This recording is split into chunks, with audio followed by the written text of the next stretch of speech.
Yayasan Islah Yunisa. Saya dari kelas 3B S1 Keperawatan, Universitas Muhammadiyah Tasikmalaya. Ini saya mau menjelaskan mengenai riset dalam perspektif Islam. Yang pertama yaitu pengertian Islam. Secara bahasa, Islam memiliki beberapa arti. Dalam bahasa Arab, Islam merupakan masdar dari kata aslama yuslimu islaman yang artinya taat, tunduk, patuh, berserah diri kepada Allah. Sedangkan jika dilihat dari asal katanya, maka Islam berasal dari kata assalamu, asalma, istalma, salim, dan salam. Pengertian lengkapnya sebagai berikut. Assalmu artinya damai, perdamaian.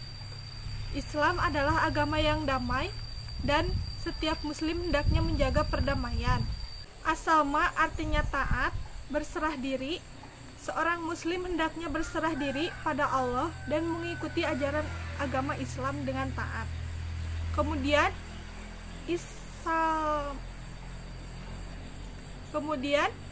istaslama artinya berserah diri. Selanjutnya salim artinya berserah. Selanjutnya salim artinya bersih dan suci. Ini merupakan gambaran dari hati seorang muslim yang bersih, suci, jauh dari sifat syirik atau menyekutukan Allah. Kemudian yang terakhir ada salam artinya selamat, keselamatan. Islam adalah agama yang penuh keselamatan. Jika seorang muslim menjalankan ajaran Islam dengan baik, maka Allah akan senantiasa menyelamatkannya baik di dunia maupun di akhirat. Yang selanjutnya yaitu sumber ajaran Islam. Ada 3 sumber ajaran Islam dan penjelasannya. Yang pertama yaitu Al-Quran. Al-Quran adalah kalamullah yang bersifat firman Allah, diwahyukan kepada Nabi Muhammad SAW sebagai salah satu mukjizatnya melalui perantara malaikat Jibril. Al-Quran yang merupakan kitab suci umat Islam yang berisikan tentang akidah, ibadah, hukum, peringatan, kisah-kisah, dan isyarat pengembangan iptek yang dijadikan sebagai acuan dan pedoman hidup bagi umat Nabi Muhammad SAW. Yang kedua yaitu hadis atau sunnah, merupakan sumber ajaran Islam yang kedua. Sunnah merupakan kebiasaan yang dilakukan oleh Rasulullah baik dari segi perkataan, perbuatan maupun ketetapan atau persetujuan Rasulullah terhadap apa yang dilakukan oleh para sahabatnya. As-Sunnah berfungsi untuk memperjelas, menafsirkan isi atau kandungan dari ayat-ayat Al-Quran dan memperkuat pernyataan ayat-ayat Al-Quran serta mengembangkan segala sesuatu yang samar-samar atau bahkan tidak ada ketentuannya di dalam Al-Quran. Yang ketiga yaitu ijtihad, yaitu mengerahkan segala kemampuan berpikir secara maksimal untuk mengeluarkan hukum syar'i dari dalil-dalil syara yaitu Quran dan hadis. Ijtihad dapat dilakukan jika ada suatu masalah yang hukumnya tidak terdapat di dalam Al-Quran maupun hadis. Maka dapat dilakukan ijtihad dengan menggunakan akal pikiran dengan tetap mengacu dan berdasarkan pada Al-Quran dan hadis.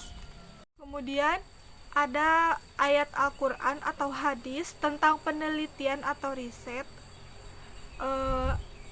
Ini ada beberapa hadisnya yang artinya, tidakkah engkau memperhatikan bahwa Allah memasukkan malam ke dalam siang dan memasukkan siang ke dalam malam, dan Dia menundukkan matahari dan bulan, masing-masing beredar sampai kepada waktu yang ditentukan. Sungguh Allah Maha teliti apa yang kamu kerjakan. Quran Surah Luqman ayat 29.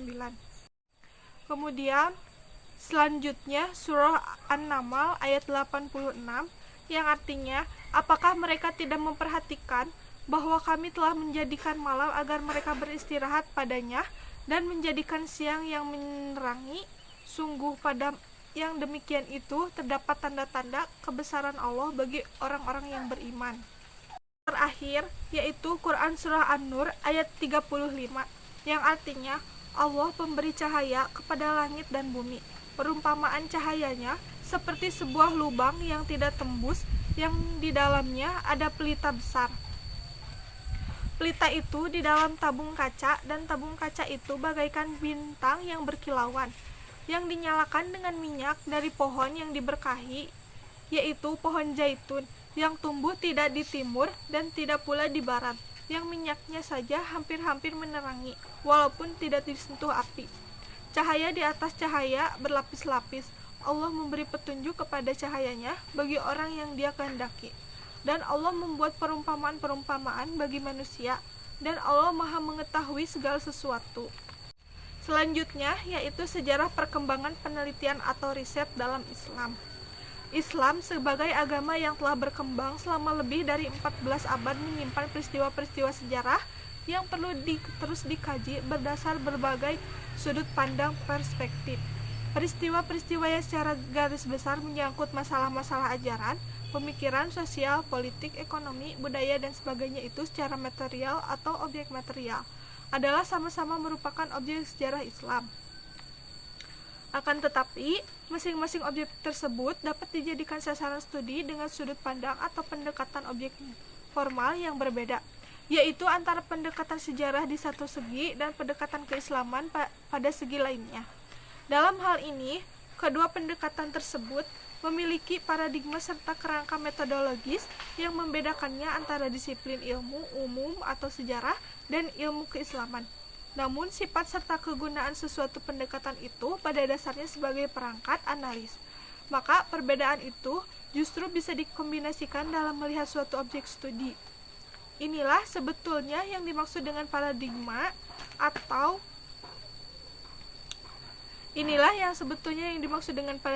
atau kerangka metodologi yang bersifat integrasi interkoneksi. Jadi, pemaduan dan saling terkaitnya antara dua disiplin yang berbeda itu bukan pada segi objek materialnya, melainkan semata-mata pada objek formal dari sesuatu studi yang dilakukan. Yang selanjutnya yaitu ada tentang kebenaran.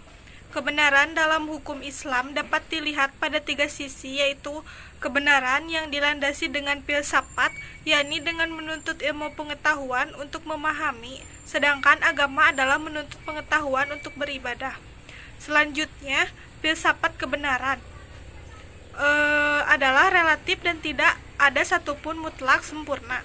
Jika satu masalah tidak terjawab oleh ilmu pengetahuan, maka filsafat pun terdiam atau memberikan jawaban dugaan, spekulasi, tertekan, sangkaan, dan perkiraan, maka manusia berada dalam kebingungan.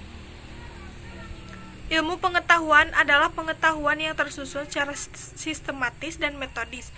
Pendekatan yang digunakan adalah empiris, terikat dimensi, ruang, dan waktu serta berdasarkan kemampuan panca indera manusia, rasional dan umum, dan dapat para ahlinya dapat mempergunakan proposisi. Agama adalah kumpulan aturan tentang cara-cara mengabdi kepada Tuhan dan harus dibaca serta memiliki sifat mengikat. Aturan yang datangnya lebih tinggi dari Tuhan, manusia sebagai pelaksana aturan tersebut. Karena dengan aturan tersebut seorang akan mendapat sanksi apabila ia tidak melaksanakan aturan-aturan yang ditetapkan oleh Tuhan. Dengan agama menjadi persoalan syarat emosi, subjektivitas, kecenderungan, dan kadang sifat untuk mengenal tawar-menawar. Kesimpulannya, agama kebenarannya adalah mutlak, sedangkan filsafat dan ilmu pengetahuan kebenarannya relatif. Kemudian ada nilai dalam ilmu. Yang pertama yaitu nilai menyangkut komitmen emosional secara mendalam terhadap sesuatu pandangan tertentu mengenai objek. Reaksi yang diberikan subjek terhadap objek berupa manusia, benda, dan lain-lain. Yang terakhir, nilai membimbing tujuan yang dikehendaki dan mempengaruhi cara atau metode yang akan digunakan. Selanjutnya, etika riset dalam Islam. Yang pertama, jujur atau tidak dusta. Dibagi beberapa bagian, yaitu jujur dalam pengumpulan bahan pustaka, pengumpulan data, pelaksanaan metode, dan prosedur penelitian serta publikasi hasil. Jujur pada kekurangan atau kegagalan metode yang dilakukan. Jujur dengan tidak mengklaim pekerjaan yang bukan pekerjaan kita sebagai pekerjaan kita. Yang kedua yaitu menjaga kelestarian hidup atau tidak berbuat kerusakan.